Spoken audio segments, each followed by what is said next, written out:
하나님의 말씀 베드로전서 4장 16절과 19절 말씀입니다. 우리 교독하겠습니다. 만일 그리스도인으로 고난을 받으면 부끄러워하지 말고 도리어 그 이름으로 하나님께 영광을 돌리라.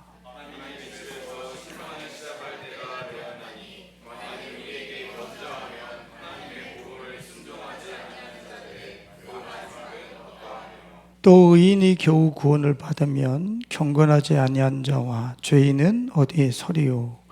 그러므로 하나님의 뜻대로 고난을 받는 자들은 선을 행하는 가운데에 그 영혼을 미쁘신 창조주께 의탁할지어다. 아멘. 영혼을 창조자 하나님께 위탁하라 하는 제목으로 말씀을 나누려고 합니다. 신앙생활이라고 하는 게 어떤 것 같습니까? 여러분들은 신앙생활을 어떤 방향으로 해나가시는 것 같아요?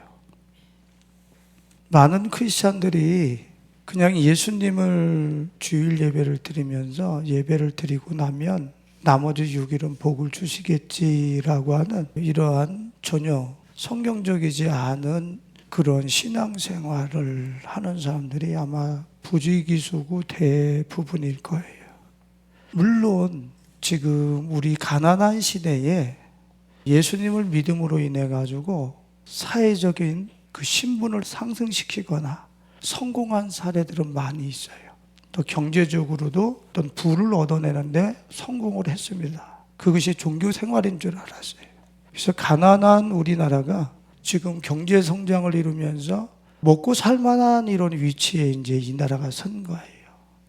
근데 이 정점에 섰다라고 생각하는 이 시점에서 하나님께로부터 얻어낸 그 경제가 우리들에게 전혀 더 이상의 안전과 평화와 번영을 가지고 오지 못한다라고 하는 사실을 지금 이 시대는 체감하고 있어요. 교회 안에서 경제적인 성장과 부흥을 기대했던 것에 이제 한계가 온 거예요. 한계가. 제가 어제 그 영국의 몰락이라고 하는 그 다큐멘터리를 잠깐 봤어요.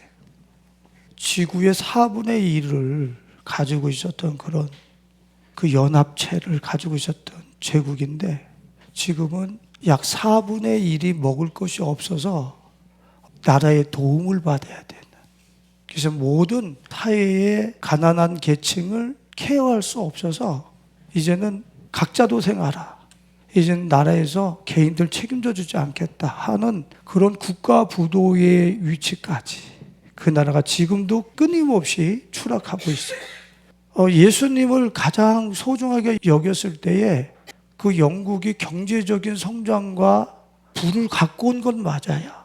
갖고 왔지만 그건 너머에 이제 더 이상 그 나라가 나가야 될 어떤 방향성이라든가 또 더 안전된 세계로 나갈 수 있는 것을 교회가 제시하지 못했습니다.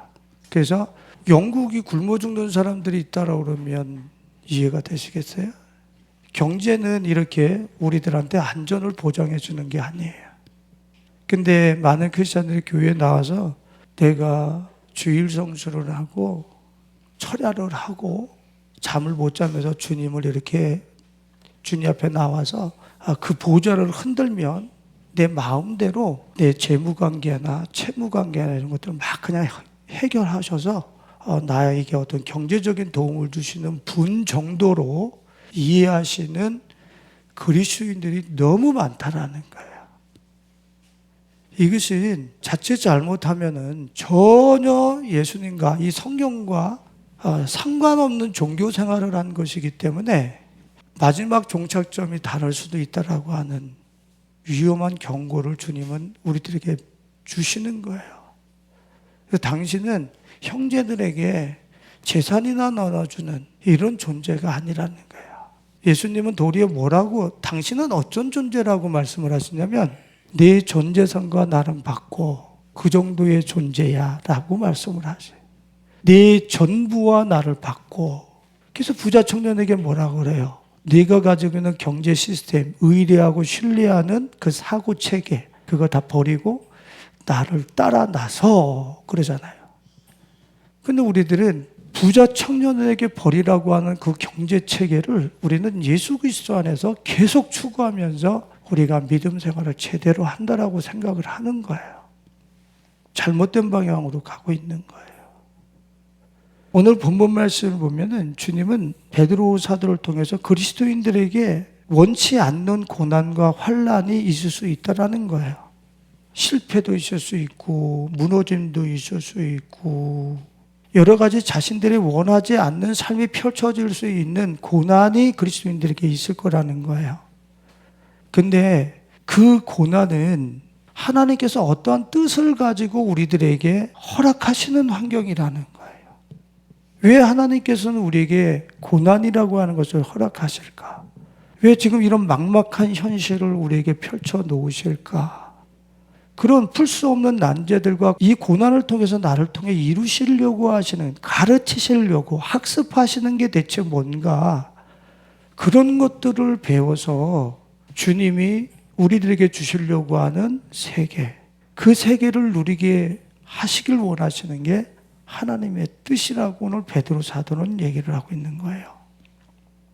그래서 어떤 자신이 가지고 있는 경제 관념이나 개념이나 잘못된 그 종교 생활의 가치 체계를 추종하지 말고 내 영혼을 어떻게 하나님께 위탁하고 그 환경을 그대로 감사함으로 돌파해 내라는 거예요. 감사함으로 그 삶을 그대로 돌파해 나라는 거예요. 그 영혼을 누구에게 위탁하고 그 영혼을 창조주 하나님께 의탁하고 그 주어진 환경과 고난을 그대로 돌파하라는 거예요. 주님이 왜 이런 일을 우리에게 허락하시는 걸까요? 우리를 고통스럽게 하고 아프게 한 세디스트처럼 누구를 자학하고 아프게 해놓고 즐기시는 거예요? 아니, 그게 아니란 말이에요. 지금 우리의 풀 수 없는 난제들과 해결할 수 없는 그러한 문제들을 영혼을 하나님께 의탁하고 그대로 돌파하는 가운데 주님께서는 뭔가 우리에게 이루려고 하는 프로세스가 있단 말이에요. 걱정하지 말고 그 문제를 그냥 직면해서 나를 의뢰해서 그대로 돌파하라는 거예요. 그 돌파해 나갈 때에 거기에 어떤 일이 벌어지냐면 그 고난을 통해서 그 환난을 통해서 주님이 행하시려고 하신 어떤 거룩한 뜻을 이루면서 거기에 내가 동의하지 않고 도리어 그것에 반하던 삶을 살았던 것들이 그 고난과 환난을 통해서 벗겨져 나가는 거예요. 그 고난을 통해서 깨져나가는 거예요. 아, 이게 아니었었구나. 이런 환난과 고통이, 이런 것들이 도리어 내게 유익이 아니었었던 거구나 라고 하는 것들이 벗겨져 나가면서 주님이 추출해내려고 하는 뭔가가 그 고난과 환난을 통해서 우리에게 추출이 되어지기 시작하는 거예요. 쉽게 다시 이야기를 하면은 하나님은 우리를 신앙생활을 시작시키시잖아요.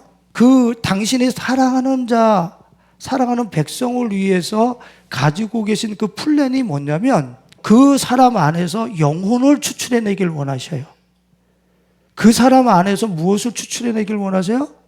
영혼을 추출해내시길 원하신다는 거예요. 주님께서 이런 말씀을 하셨잖아요. 요한복음 6장 63절에 살리는 것은 영이니 육은 무익하니라 그러죠. 주님께서는 우리 안에서 우리가 잃어버린 영혼을 살려서 추출해 주시고 싶으신 거예요. 육은 무익하다는 얘기는 무엇을 먹을까 입을까 마실까 이 고깃 덩어리를 위해서 사는 것은 내 삶에 아무 유익이 없어요. 주님이 선포하신 거예요. 육은 무익하니라. 내 영혼이라고 하는 어마어마한 존재가 내 안에 있는데 우리는 그 존재를 찾고 그 존재를 추출해내는데 내 삶과 에너지를 쓰는 게 아니라 하나님은 우리의 잃어버린 영혼을 추출해서 발견해서 좀 자신 있게 살아봐. 이렇게 주님은 우리 영혼을 추출시키려고 그러는데 우리 교회 나와서 꼭 뭐 하냐면 돈 주세요. 문제 해결해 주세요. 육에 관한 것만 죽어라고 찾는 거야. 육에 관한 것만 그냥 주세요 하면서 이것 해결해 주세요. 저것 육에 관한 일만. 주님은 육에 관한 일을 벗겨내고 그 안에서 우리가 잃어버렸던 진짜 나, 그리고 이 세상을 두려워하지 않는 나, 하나님과 같은 형질과 존재로 갖고 있는 속에 있는 나를 추출해내서 그걸로 살아 라고 하는 거를 신앙생활 초기서부터 끝까지 그거를 주님께서는 진행시키시고 계신데, 주님의 그 플랜에 우리는 관심이 없어요. 우리는 이 땅에 태어날 때서부터 하나님의 전혀 익숙하지 않은 육에 익숙한 존재로 태어나기 때문에 내 안에 영이라고 하는 어마어마한 자산과 어마어마한 힘과 능력을 가지고 있는 영이라고 하는 이 실체가 내 안에 있다라고 하는 것에서는 우리는 전혀 그래서 인식도 못하고 알지도 못하고 우리는 그렇게 살아갔죠. 주님께서 왜 우리 안에서 그렇게 그 영혼을 추출하시기 위해서 그런 환난과 고난을, 하나님의 뜻대로 하는 고난을 우리에게 허락하시는가? 여러분들 한번 생각해 보세요. 여러분들의 일상생활 속에 여러분들이 추구하면서 살았던 게 뭡니까? 육을 추구하면서 살았단 말이야. 내 안에 있는 내 영혼을 위해서 내 일상을 돌린 게 거의 없는 거예요. 이거를 고린도후서 4장 4절에 보면은, 자, 같이 한번 읽어볼까요? 그 중에 믿지 아니하는 자들의 마음을 혼미하게 하여 그리스도의 영광의 복음의 광채가 비치지 못하게 하미니 그리스도는 하나님의 형상이니라 그랬어요. 지금 우리 안에, 내 영 안에 하나님이라고 하는 분이 와 계세요. 내 영과 도킹을 하고 연합이 돼서. 근데 믿지 않는 자들과 또 믿는 자들이 어떻게 살아갔냐면, 자기 안에 오신 그 하나님을 발견하고 그분을 활성화하는데 시간과 에너지를 쓰는 게 아니라, 지금 이 세상의 신이 그 마음을 혼미하게 하여, 이 얘기는 내 안에 있는 그 어마어마한 자산과 신분을 가리는, 여기에 눈을 멀게 하는 이 작용을 통해서 자신 안에 있는 그 어마어마한 능력과 자산, 그런 에너지를 보지 못하게 하는 그런 일이 이 세상의 신으로 인해서 계속 있어진다는 거예요. 그러니까 우리는, 여러분 한번 보세요. 제가 캠핑을 좋아했었어요. 근데 요새 캠핑을 한 번도 안 나가요. 그래서 요새는 또 뭐 하는 줄 아세요? 드라마를 좀, 영화를 이제 보면서 그 앞에서 은혜를 받고 있어요. 자, 이게 뭐예요? 저는 캠핑을 하면서 캠핑 장소가 기도의 장소였어요. 드라마를 보면서 드라마가 기도의 장소고 주님의 음성을 듣는 장소였어요. 거기서 나는 내 내면으로 그 드라마를 보고 하나님의 임재를 보고 가르침을 듣는단 말이에요.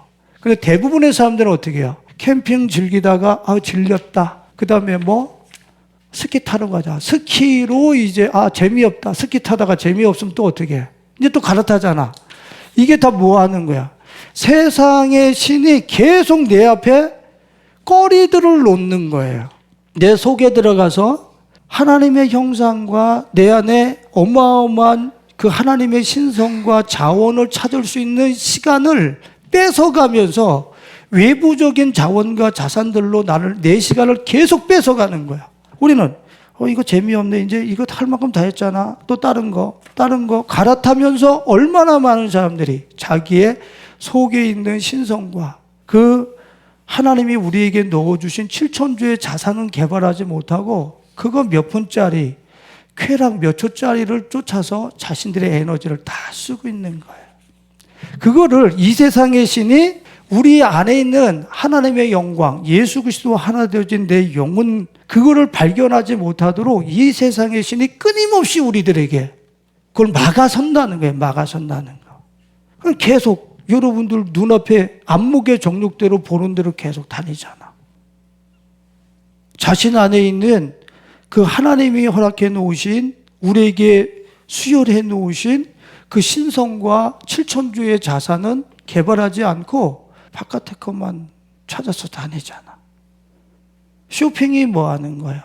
안목의 정욕을 가지고 새 것 해서 계속 이 안에 진짜 새 것인 이 세상의 새 것들로는 전혀 경험할 수 있는 진짜 새 것인 내 안에 것 발견하지 못하도록 쇼핑몰에 이런저런 어떤 컨텐츠를 통해서 내 시간과 에너지와 자원을 계속 뺏어가는 거잖아. 우리는 그것을 즐기면서 잘 살았다고 생각을 하는 거예요. 근데 자신 안에서 진짜 새 것은 발견해 본 적이 없어. 그것을 위해서 에너지와 시간을 투자해 본 적이 없다고. 누가복음 19장 42절에 보면은 저 말씀이 우리 저번 주에 나눴던 건데, 예루살렘이 예수님의 평화에 관한 일을 알았더라면 좋을 뻔하였거니와, 예수님이 가지고 오는 평화에 관한 일을 알았더라면 좋았거니와, 지금 내 눈에 어떻게 됐다고 그랬어요? 숨겨졌도다 그랬단 말이에요. 저 숨겨졌도다는 얘기가 무슨 뜻이라고 그랬어요? 쌓는 것을 얘기를 하는 거예요. 덮는 것을 얘기하는 거예요. 평화에 관한 일을 예수님이 가지고 내 마음에 오셨는데, 그거를 내 육신의 정욕과 욕망과 안목의 정욕과 이런 어떤 육체적인 어떤 쾌락을 통해서 다 덮어버리는 거예요. 계속 덮어서 이 평화에 관한 일이 내 안에 숨겨졌어.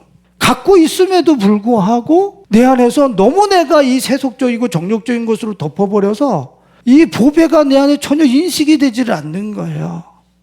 지금 그런 상태를 얘기하고 있는 거예요. 그래서 주님께서는 우리가 이런 어떤 그 내 안에 있는 주님의 형상대로 지음받은 영혼과 그 신성과 자원을 우리가 발견할 수 있도록 주님이 하시기 위해서 어떻게 하는 거예요? 고난과 환난이라고 하는 프로세스를 진행시키시면서 그 껍데기를 도정하시는 거예요. 벗겨내시는 거예요. 벗겨내시면서 네 안에 있는 것을 자꾸 발견해. 더 새롭게 발견해. 내일도 발견해. 영혼은 내가 책임질 테니까 걱정하지 말고 좌지우지하면서 두려워 떨지도 말고, 내가 이 환난을 너를 통과시키면서 도정하면서 껍데기를 까면서 내 안에 있는 영혼을 확인시켜 주려고 하는 것이니까 나를 의탁하고 정면으로 돌파해라. 두려워하지 마라. 주님은 오늘 우리에게 이렇게 당신의 프로세스를 가르쳐주고 있는 거예요. 에스겔서 11장이나 에스겔서 36장에 보면 우리 안에 돌 같은 마음, 굳어진 마음을 제거하시고 부드러운 마음을 주려고 그런다 그랬어요. 그 부드러운 마음이 영혼에 대한 이야기를 하시는 거예요. 우리 안에 있는 하나님의 형상과 똑같은 재질, 그분의 신성, 그분의 파워, 빅뱅 에너지, 이걸 다 탑재하고 있는 그 영혼을 얘기하고 있는 거예요. 근데 왜 돌 같은 마음, 굳어진 마음을 제거하는 거예요? 이거 하나가 이렇게 나를 가리면은 아무것도 아니잖아요. 그죠? 내가 이거 이렇게 찢으면 되잖아. 근데 내가 우리 청년들이 있으니까 얘기하는데, 만일에 내가 음란물을 계속 봤어요. 계속 보면 그게 쌓이고 쌓이면 뭐가 되는 거예요? 흙이 쌓이면은 퇴적암이 되는 거예요. 그래서 돌 같은 마음이 내 영혼을 덮고 쌓는 거예요. 내가 한 번 봤으면은 별로 그렇게 내 영혼을 해하거나 누르거나 불편하게 나를 하지 않을 텐데, 내가 이런 이 욕망과 정욕의 이 컨텐츠로 내 영혼을 덮어버려서 쌓아버렸네? 쌓아버리니까 내 영혼은 이 속에 있는데 나는 이 돌 같은 것들이 나를 주장하면서 내 삶을 가둬버리는 거예요. 돌 속에다가 그냥 나를 그냥 이 바위가 그냥 나를 집어넣어 버리는 거예요. 그 안에 있는 내 영혼은 얼마나 부자연스럽겠어. 우주와 하나인데, 우주로 나가지 못하는 우주의 하나님과 내 영혼은 하나인데 돌 속에 파묻혀가지고 모든 능력과 자질을 상실하고, 그걸 중풍병자라 하고 안전병이라 하고, 그것이 절름발이라 하고, 자신의 지향하는 세계를 향해서 한 발짝도 못 나가는 인간의 실존을 성경에서는 우리에게 계속 얘기를 하고 있는 거예요. 청년들이, 내가 이번에도 C.S. 루이스라든가 이런 분들의 책을 읽고 글을 읽으면서 그분도 그래요. 청년들이 열심히 신앙생활을 하고 앞에서 봉사를 하다가 청년의 어떤 그 시간을 지나면 다 교회들을 앞서거니 뒤서거니 하니 떠나요. 그 이유가 뭘까요? 교회 안에서 육신의 성적인 에너지라든가 육신이 가지고 있는 에너지, 기본 장착하고 있는 에너지가 있어. 그 에너지를 가지고서 그냥 봉사도 하고 즐거운 생활을 하고 교제도 하면서 그렇게 신앙생활을 할 수 있어. 근데 육적 에너지는 그 한계가 있단 말이야.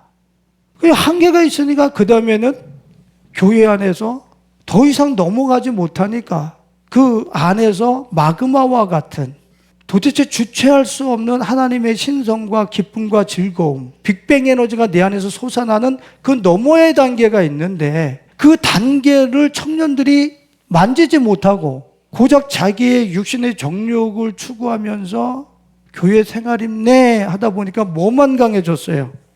영혼은 깊이 묻히고 자기 안에 육신의 일들만 돌처럼 굳어져 버린 거예요. 그러니까 교회 생활이 재밌겠어요? 재미없겠어요?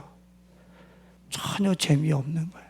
천국 가기 위해서 교회에 나와서 겨우 때우기는 하지만 그나마 여기서 떠났다 하면은 이거는 뭐 정처 없이 갈 것 같으니까 두렵지.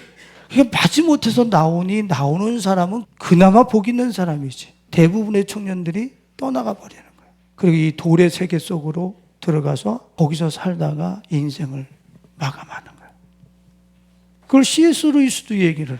여러분들이 알지 모르겠어요. 고든 맥도날드라고 하는 목사님이 계신데 그분은 내면 세계의 질서와 영적 성장이라고 하는 책을 쓰셨어요. 근데 그분이 대단하더라고. 할아버지도 목사, 아버지도 목사해서 28살에 몇백 명이 되는 교회 담임을 맡아요. 약 2년 만에 자기가 붕괴돼 버립니다. 자신이 부모님에게 받았던 관계를 맺는 형성, 스피치, 어떤 기능적인 것들을 다 이수받았는데 그런 기능을 가지고 자기가 이 젊었을 때 빠른 성공을 끝까지 가져갈 줄 알았던 거야. 근데 그분이 철저하게 깨달았죠. 자신이 가지고 있는 스킬과 청년의 에너지는 한계가 있다라고 하는, 가다가 더 이상 진행시킬 수 없는 벽에 100% 부딪힌다라고 하는 것을 깨달은 거예요. 그래서 그분이 쓰신 책이 내면 세계의 질서와 영적 성장. 자기 안에 있는 영혼이 성장하지 않으면, 내면이 다듬어지지 않으면 외적인 파워와 에너지와 스킬, 기능들을 가지고서는 이 세상을 절대로 돌파할 수 없다는 것을 그분이 쓰는 거예요. 우리들은 어떻습니까? 대부분이 자격증 하나 따고 이 세상이 요구하는 사회적 조건들과 요구들만 하나 탑재해서 이 세상 겨우 살아남겠다는 거예요. 젊음의 에너지와 청춘을 가지고 우리는 이 세상을 막 밀어붙이면서 돌파할 수 있을 것 같은 거예요. 근데 여러분들 30대에서 40만 넘어가 봐요. 여러분들의 에너지가 이 세상을 돌파할 수 있는 그런 에너지인가? 이 세상 앞에 점점 체념하고 굴복하고 엎드리고 주저앉고 길들여져서 더 이상 내 생활 속에서 더 바깥으로 더 확장되어진 광역의 세계 속으로 나오지 못하고 거기서 돈 욕망 하다가 거기서 그냥 고사되고, 이게 우리들의 인생이라고. 이거를 주님이 뭐라고 말씀하신 줄 아세요? 요한복음 5장 25절과 26절에 보면 이 상황을 여러분들이 좀 자신에게 대비를 해보면서 자신을 발견해 봤으면 좋겠어요. 같이 한번 읽어볼까요? 진실로 너에게 이르노니 죽은 자들이 하나님의 아들의 음성을 들을 때가 오나니 곧 이때라. 듣는 자는 살아나리라. 아버지께서 자기 속에 생명이 있음 같이 아들에게도 생명을 주어 그 속에 있게 하셨고. 저 뜻이 무슨 뜻 같아요? 25절서부터 죽은 자들이 하나님의 아들의 음성을 들을 때가 온다는 게 무슨 뜻일 것 같아요? 우리는 저거를 자꾸 종말론적으로 얘기를 하는 거예요.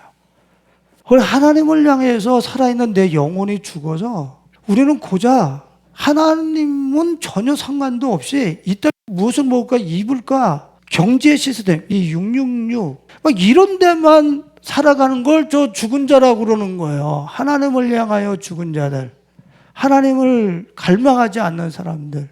근데 예수님께서 그런 사람들에게, 죽은 자들에게 26절에 어떻게 해요? 아버지께서 자기 속에 생명이 있음 같이 아들에게도 생명을 주어 그 속에 있게 하셨다는 얘기 뭐예요? 하나님이 진흙 속에 생명을 불어 넣어 주셨듯이 예수님은 우리 안에 이 죽은 자 같은 우리 내면에 생명을 불어 넣어 주신다는, 우리 영혼을 살려 주신다는 걸 얘기하고 있는 거야.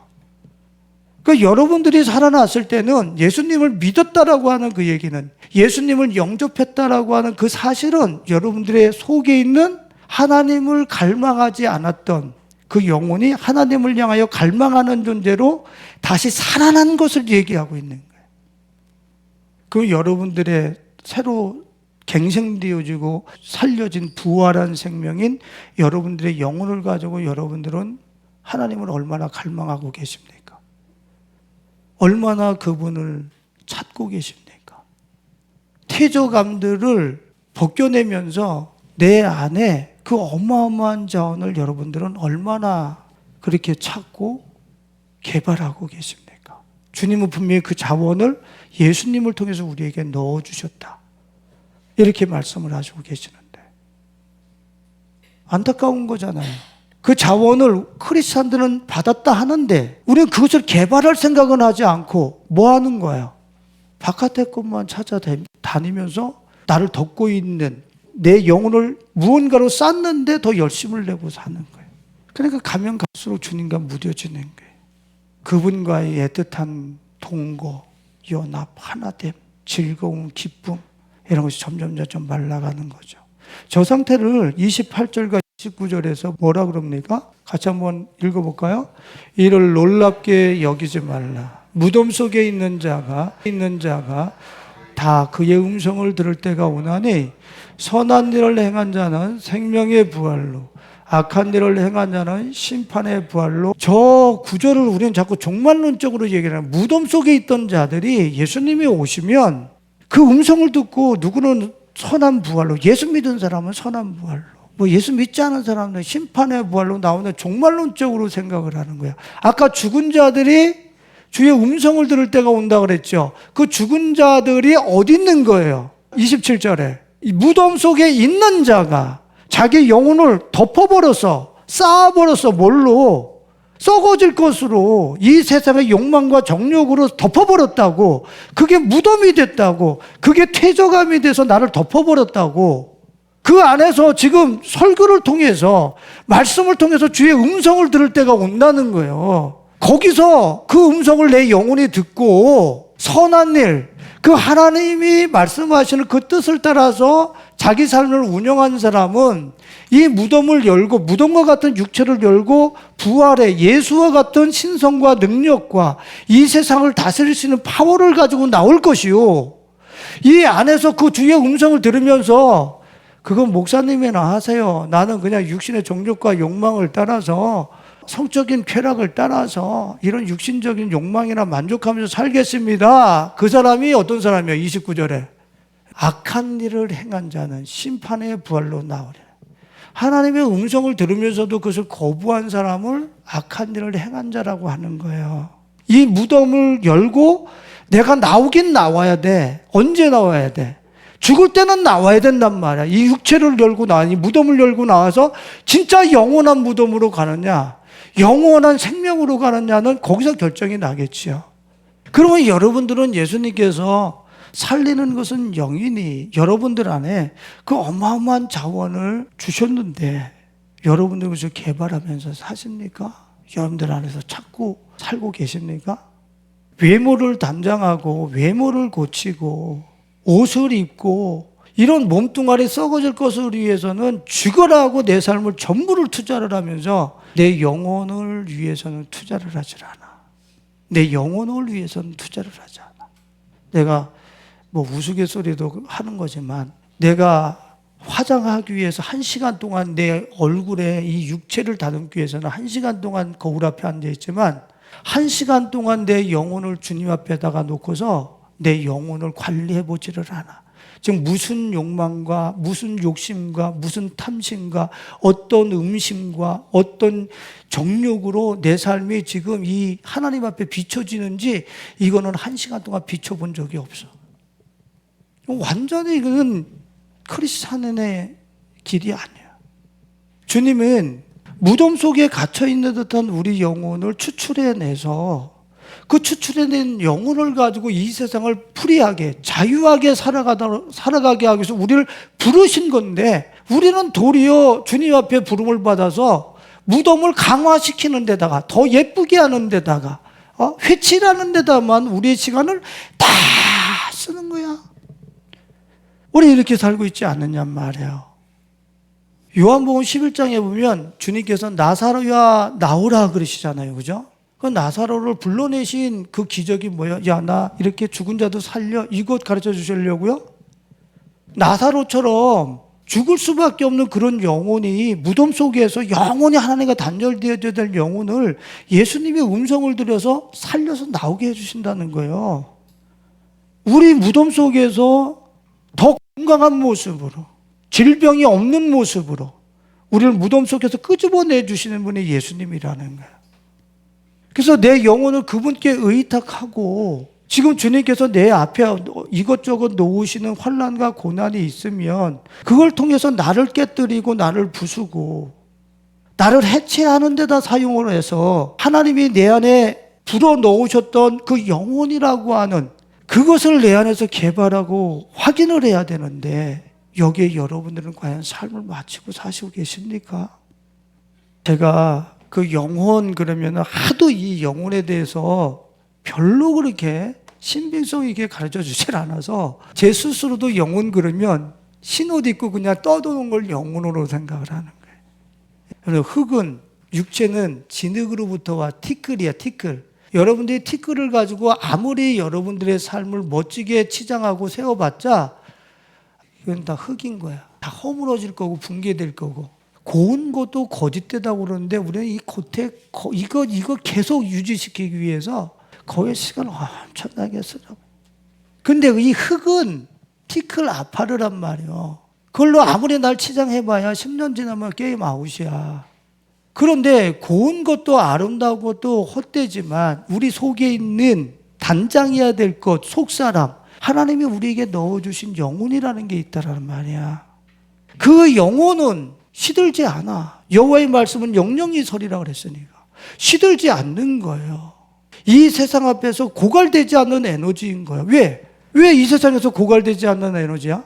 청년들은 자기의 에너지를 가지고 고든 맥도날드 목사님처럼 어느 정도 승기를 잡다가 무너져야 되지만, 왜 우리 영혼은 왜 지치지 않는 에너지야? 이 세상을 창조한 빅뱅 에너지의 아버지의 그 형질을 그대로 우리 안에다 넣어놓으신 거거든. 그거를 확보한 사람은 지치지 않는 거예요. 지치지를 않아. 내가 그 목회 초년생 때 저기 연세 무슨 교회에 목사님이 집회를 하시는 데를 여름에 몇 번 다닌 적이 있어요. 근데 그 목사님이 그런 말씀을 하시더라고. 어떤 목사님이, 젊으신 목사님이, 내가 목사님을 쫓아다니면서 내가 목사님을 다 배우고 싶습니다 라고 와서 그 목사님을 쫓아다니면서 배웠대요. 배웠는데 일주일 만에 손 들고서 가버리더래. 젊은 목사가 여기 손을 들고 가더라는 거예요. 더 이상 못 쫓아다니겠다고. 그러면서 그 목사님이 말씀하신 게, 나는 이 세상의 육적 자원의 에너지를 가지고 사는 게 아니라 하나님과의 어떤 그 영적인 힘과 파워를 가지고 돌려서 지치지 않는다는 거예요. 그런데 내가 그 얘기를 들으면서 잘 이해가 안 됐어. 근데 내가 보통 1시나 2시에 자요. 자기가 싫어서. 왜? 자는 시간이 아까운 거야. 그 시간에 뭔가 책을 본다든가 기도를 한다든가 막 해. 1시, 2시에 자요. 3시, 4시 될 때가 있어. 그때까지도 안 자요. 그리고 2시간, 3시간 자죠. 일어나요. 일어나서 그냥 아무 일 없다는 듯이 그냥 자연스럽게 생활을 해. 이게 내 육신 먹은 육적 자원을 가지고 이렇게 할 수 있다고 생각하십니까? 2-3시간을 자고 다 잔 것 같아. 이거는 내 영혼이 하나님의 그 빅뱅 에너지를 내 안에서 발견했기 때문에 지칠 줄 모르는 거야. 이사야 선지서에 주님이 그랬잖아요. 여호와를 앙망하는 자는 새 힘을 얻으리니, 장년과 청년들이, 소년들이 넘어지고 자빠지더라도 여호와를 앙망하는 자는 독수리 날개치고 올라간 같이 새 힘을 얻는다 그랬어요. 지치질 않는 거예요. 우리 영혼이 그런 형질이라고. 근데 그 형질을 왜 내 안에서 개발을 하지를 않느냐고. 주님은 고난과 아픔을 통해서 나를 벗겨내고 나를 그렇게 탈곡하고 그렇게 나를 도정하고 나를 벗겨내서 너 안에 그런 어마어마한 자원이 있어. 그런 빅뱅 에너지가 너한테 있어. 이걸 가르쳐주고 싶은데 우리는 싫다 이거야. 그것 말고 이 문제나 해결해 주세요. 나한테는 지금 100만 원이 급합니다. 돈을 중요시 여기는 그 껍데기를 벗겨내서 100만 원보다 더한 7천조의 자기 자신을 발견시켜 주시려고 하시는 이 하나님의 프로세스에는 관심이 없어요. 진짜 7천조가 뭐 다 필요 없어요. 지금 100만 원, 1000만 원 이게 더 중요하다 이게. 보통 다 그렇게 신앙생활해요. 보통 다. 예레미야 4장 4절에 보면 여러분들 이것이 여러분들에게 이 말씀이 실제화되도록 여러분들이 끌고 가셔야 돼요. 이 말씀이 여러분들에게 희석되게 하면 안 돼. 같이 한번 읽어볼까요? 유다인과 예루살렘 주민들아 너희는 스스로 할례를 행하여 너희 마음 가죽을 베고 그리하지 아니하면 너희 악행으로 말미암아 나의 분노가 불같이 일어나 그것을 끌 자가 없으니. 아까 악행을 한 사람들은 누구였어요? 무덤 속에서 주의 생명의 음성이 들리는데도 노코멘트. 그냥 자기의 육신의 욕망과 정욕을 따라 그대로 산 사람들, 무덤을 강화시키면서 산 사람들, 그걸 지금 얘기하는 거예요. 악행 뭐예요? 너희 마음 가죽을 베라는 게 뭐예요? 저게 지금 성경이 다 똑같은 걸 얘기하는 거란 말이야. 마음 가죽이 계속 내 안에서 덮였던 걸 이걸 벗겨내라는, 벗겨내서 뭐를 발견하라는 거야? 너 안에서 내가 넣어준, 흙이 아닌 내가 넣어준 영혼을 발견하라는 거야. 내게 속하라는 거야. 그 하나님의 빅뱅 에너지에 속하라는 거야. 같은 레벨, 같은 형질이 되라는 거야. 그걸 발견하라는 거야. 그러면 내 안에서 어마어마한 이 신성과 빅뱅 에너지와 자산이 있다는 걸 너 자신이 알 거야. 유다인과 예루살렘 주민들에게, 크리스천들에게 그렇게 우리를 초대하시는데 그리하지 아니하면, 그리하지 않는 사람들이 있을 거라는 거예요. 그들은 악행으로 말미암아 나의 분노가 불같이 일어나 살으니 그것을 끌 자가 없으라. 하나님과 단절된다는 거예요. 영원히 불구덩이 속에 들어간다는 것을 얘기를 하고 있는 거예요. 이 마음 가죽을 벗겨내질 않으면, 벗겨내서 내 영혼이 여호와께 속하지 않으면 너는 영원한 불구덩이 속에 들어간다는 걸 얘기하고 있는 거예요. 무시무시한 얘기라고. 이거는 내가 이걸 벗겨내면 어마어마한 강력한 능력과 존재로 살아갈 것이고, 내가 이거를 덮어놓고 감추면서 계속 덮으면서 쌓아올리면서 사는 사람은 영원히 주님과 단절된 불의 세계로 나간다는 걸 얘기하는 거예요. 그래서 나의 분노가 불같이 일어나 사르리니, 그러니까 우리는 지옥에 가면 이루어지겠죠. 아니, 이 땅에서부터 불타는 인생이 되는, 열받는 인생. 이 땅에서부터 열받아가 되는 거예요. 열받아가 그냥 바다가 아니야. 그냥 열받아 인생이 되는 거예요. 그리고 영혼이 고착되어지는 그런 불바다로 나가는 거지. 여러분들 왜 마음 가죽을 베라고 그랬어요? 주님은 분명히 우리 영혼을 살려주셨는데 우리는 계속 마음 가죽을 베어내는 프로세스, 고난과 환난을 통해서 이거 벗겨내서 영혼을 발견되게 하시길 원하시는데 우리는 이걸 벗겨내지 않고 유다인과 예루살렘 주민들이 번영을, 축복을, 형통을, 이걸 벗겨내면 축복을, 형통을 다 누릴 텐데 이걸 벗겨내지 않고 그냥 이 상태로 덮어놓고서 형통과 축복을, 이걸 논하고 있는 거예요. 자, 우리가 저 할례에 대해서 창세기 17장 14절을 한번 보겠습니다. 아까 할례에 대한 너희 마음 가죽을 베라 그랬잖아요. 같이 한번 읽어봅시다. 할례를 받지 아니한 남자, 그 보피를 베지 아니한 자는 백성 중에서 끊어지리니 그가 내 언약을, 포피가 뭐요? 지금 저 할례라고 하는 게 죄송한 얘기지만 포경수술이잖아. 남자의 성기에서 겉 표피를 베어내는 거란 말이에요. 표피를 벗겨내는 거야. 그러니까 내 안에 영혼이라고 하는 하나님이 살려주신 영혼이 있는데 그것을 덮고 있는 껍데기들, 아까 쌓아 올렸던 것들, 이것을 베지 아니하면, 그것을 베고 내게 속하지 아니하면 내 백성 중에서 끊어지리니 그랬단 말이에요. 왜 끊어지는 거예요?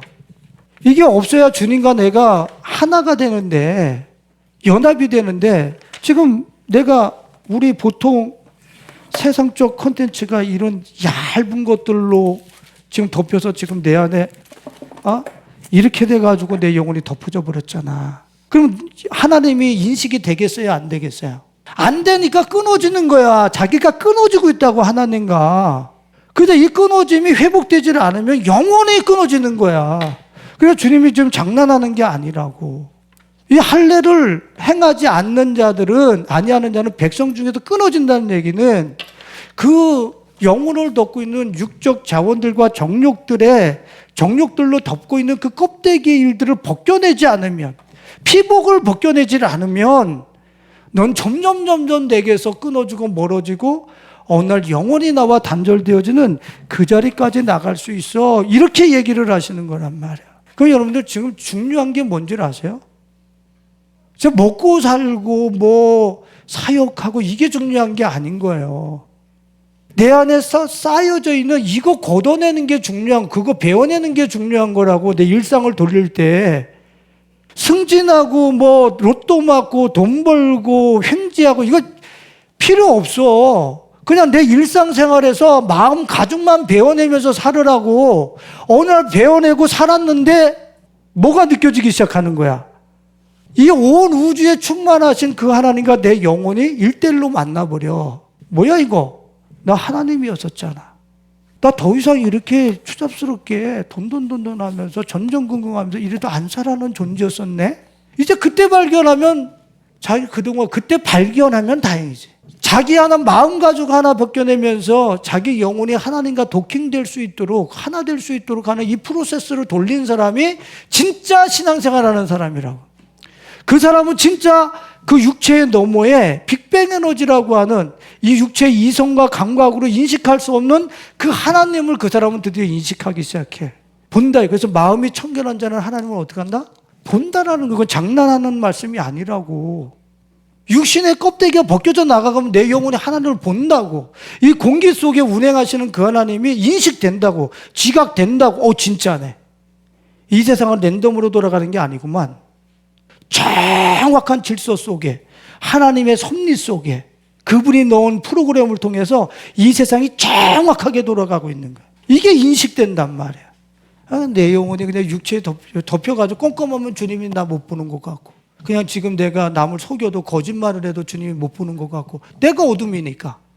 근데 내 영혼이 깨어나서 이 마음 가죽을 벗겨내고, 이런 환난과 고난이지 나한테는 아픔이지. 나를 벗겨내니까, 피복을 벗겨내니까. 근데 벗겨내고 나니까 이게 뭐야? 주님이 나를 이렇게 싸고 있었던 거잖아. 이렇게 싸고 있어. 이게 실체야. 나를 이렇게 싸고 있는 거야. 그러니까 나는 넘어지고 자빠지고 실패할 수 없는 진짜 어마어마한 존재였었던 거야.